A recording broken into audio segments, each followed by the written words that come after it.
What's up mga kaditayan, magandang hapon sa inyo lahat, magandang araw. So mayroon tayong gagawin ngayon dito sa stator coil ng ating Wave 125 na binubuo.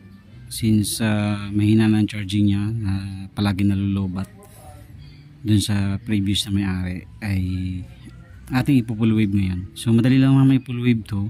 So ang kaibahan lang nito sa ibang stator, ang color coding ng wire nito ay 3 lang, unlike sa iba na 4 kalimitan. Ayan. So kalimitan makikita natin 4. So dito sa Wave 125 ay 3, isang blue na may yellow, white at green. So eto wala ito yung dilaw na wire, yung light coil. So direkta na dito sa puti yung kanyang mga ilaw. Ayan. So itong kulay blue, ito yung pulser. Tapos itong kulay white, andito na lahat yung charging coil natin tsaka light coil. Tapos itong green ay ground. So para ma-full wave natin siya, ang gagawin natin, itong green na ground ay ating puputulin, ipa-floated natin. Iduduktong natin dun sa end coil. So ang starting coil niya itong white. So hindi na natin gagalawin yan. Ang magiging yellow natin ngayon, based sa mga kalimitang ginagawa natin sa mga ibang stator, ay itong green. Ayan.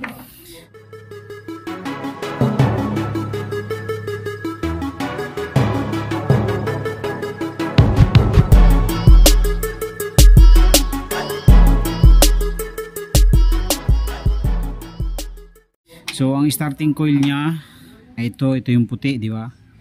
Yan yung white wire niya. So sa likod niyan, ayan yung starting coil. Tapos dito sa iikot yan pa ganoon. Ikot yan, ikot hanggang sa makarating dito. Ito yung end coil niya. So ito ngayon yung ating idudugtong doon sa kulay green. Isang green. Tapos yung, kung mapapansin nyo, dalawa yung green dito, isang green ng pulser at saka isang green na doon, yung ito yung ground natin. So ang gagawin natin, puputulin na natin to pareho.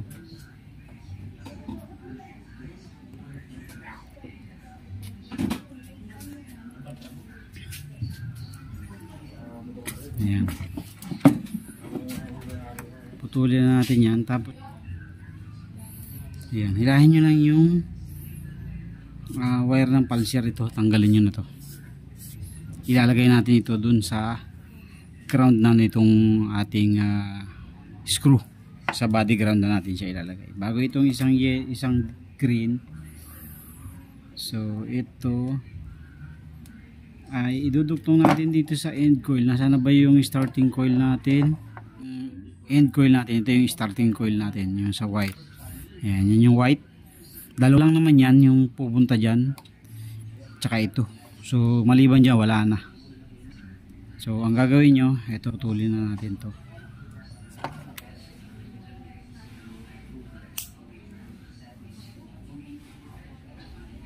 So ito na mga katuwit, natapos na natin gawin.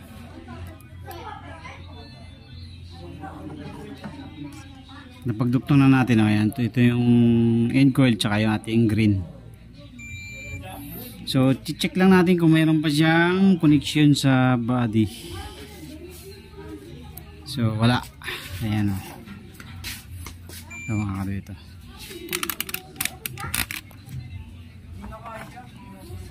Ayan. So pag kininig natin dito, so wala. Ayan. Pag kininig natin dito sa green, ayan, green. So wala. Ayan. Ito yung green. Pag dito sa blue, sa white, dapat meron yan. See? So ibig sabihin naka-continuity na yan, naka-floated na yung ground, wala nang connection sa ground. Ayan. Ito naman yung sa pulser.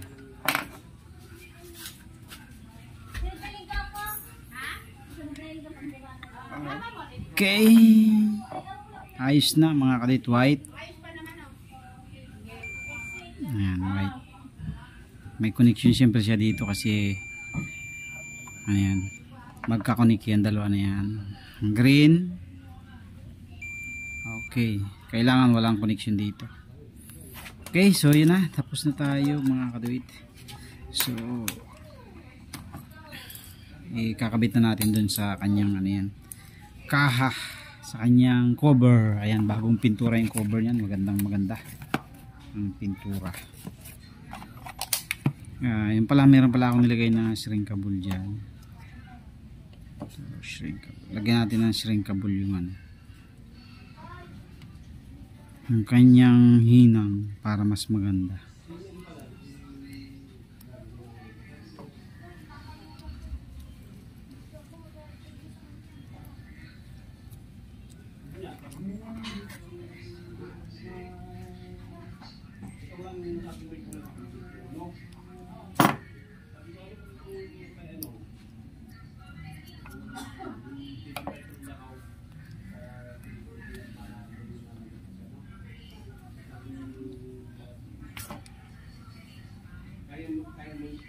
So ito na mga kapatid, lagyan na natin ng shrinkable. Ilagay natin sa gitna para ano,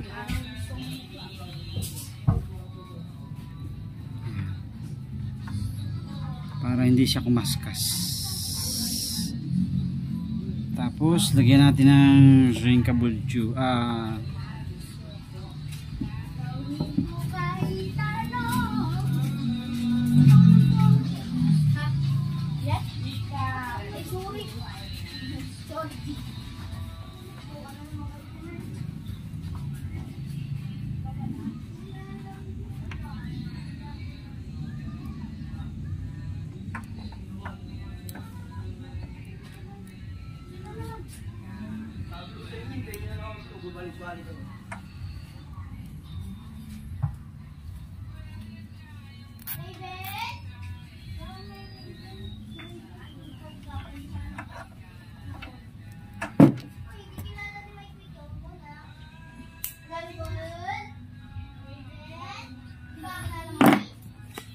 Okay, so ayan na, kakabit na natin sa ating cover. Ating cover, pinapinturahan natin.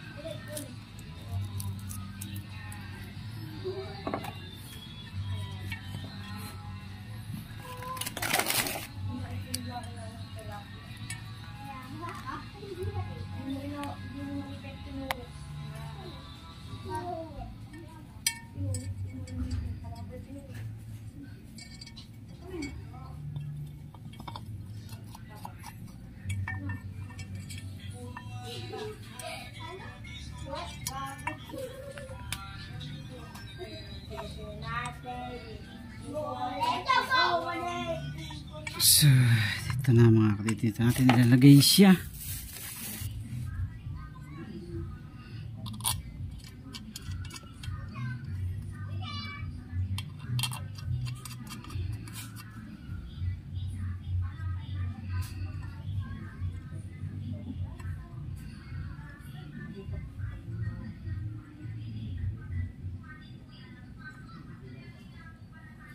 Yan, lalagay natin sa body ground yung isang green mga kadulip.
Okay, so yan na mga kadit, sasalpak na lang natin yan, full wave na yan. So yung connection natin ay papakita na lang natin dun sa pag-install natin ng ating rectifier na full wave.